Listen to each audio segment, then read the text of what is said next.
नमस्कार छात्रों, आज मैं आप लोगों के सामने विश्वव्याधि बोधक, जिसे अंग्रेजी में इंटरजेक्शन कहते हैं, लेकर आई हूँ।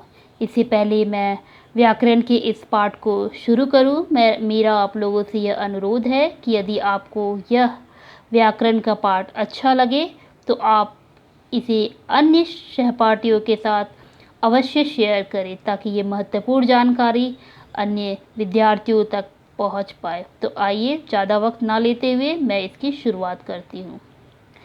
विश्वव्याधि बोधक। विश्वव्याधि बोधक का अर्थ होता है, शाब्दिक अर्थ क्या है इसका, तो विस्मय जोड़ आदि जोड़ बोधक, या अर्थात विस्मय आदि मन के भाव या उद्गारों का बोध कराने वाले शब्द। ये शब्द हमारे मन के भाव को प्रकट कर देते हैं। इसका प्रयोग अचानक हुई किसी घटना को भावनाओं द्वारा खुशी, दुख, हैरान होना, शाबाशी देना, स्वीकृति, झटका, सहमति, गलती इत्यादि अभिव्यक्ति को व्यक्त करने के लिए किया जाता है।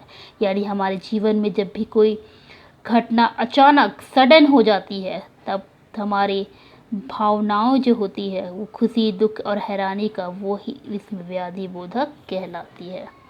इसे मैं एक ढांचा के रूप में तैयार की हूँ ताकि आप लोगों को अच्छे से पूर्ण रूप से समझ में आए। तो आइए देखते हैं कि विश्वव्याधि बोधक का प्रयोग निम्न स्थिति में अलग अलग किया जाता है। मतलब हर एक समय हम लोग अलग अलग प्रयोग इसका करते हैं। तो पहला है कि दुख प्रकट करने के लिए। तो दुख प्रकट करने के लिए हम लोग क्या कहते हैं, हे भगवान, अरे नहीं, कितनी दुख की बात है, ओह दुख है। दूसरा है शोक प्रकट करने के लिए। तो अरे कितनी बुरी बात है, कितनी फजूल बात है। खुशी प्रकट करने के लिए हम लोग बोलते हैं शाबाश, अति सुंदर, वाह।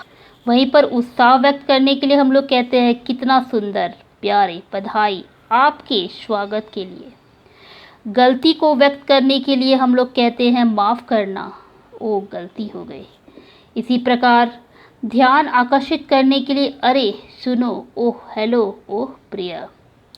सहमति व्यक्त करने के लिए अचानक, निश्चित या बिल्कुल। तो ये हमारा इंटरजेक्शन यानी विश्वव्याधि बोधक का ढांचा है। हम कहाँ पे, कौन सा और किस स्थिति में विश्वव्याधि बोधक को प्रयोग करते हैं, ये आपको इस ढांचे में पूर्ण रूप से मिल जाएगा। अतः आइए इस ढांचे को और इस विश्वव्याधि बोधक को हम चित्रों के माध्यम से समझते हैं। देखिए, पहला होगा सावधान, पीछे बस आ रही है। फिर है छी, धिक्कार है तुम्हें। तो ये विश्वव्याधि बोधक कहलाएगा, क्योंकि यहाँ पे छी का प्रयोग हुआ है। अब यहाँ देखिए, जैसे मैंने ढांचा में बताया था, हाय मैं लुट गया, यह विश्वव्याधि बोधक को संबोधित करता है। यहाँ पर देखिए, अचानक एक बच्ची को बड़ा सांप दिखता है और वो बोल बैठती है, बाप रे बाप, इतना बड़ा सांप। तो ये विश्वव्याधि बोधक को संबोधित करता है। इसी प्रकार देखिए, टीचर कहती है शाबाश, तुम कक्षा में प्रथम आए हो। अब विश्वव्याधि बोधक के कुछ अन्य उदाहरण देखते हैं।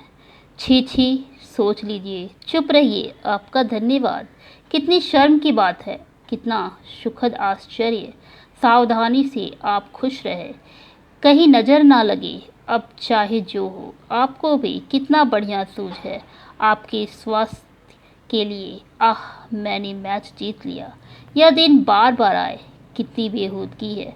तो ये सब कुछ अन्य उदाहरण हैं। अब उम्मीद करती हूँ कि विश्वव्याधि बोधक, जिसे अंग्रेजी में इंटरजेक्शन कहते हैं, आप लोगों को अच्छी तरह से समझ में आ गई होगी। अतः मैं अपनी वाणी को विराम देती हूँ और उम्मीद करती हूँ कि यदि इससे जुड़े कोई भी प्रश्न हो तो आप कमेंट में पूछ सकते हैं। धन्यवाद।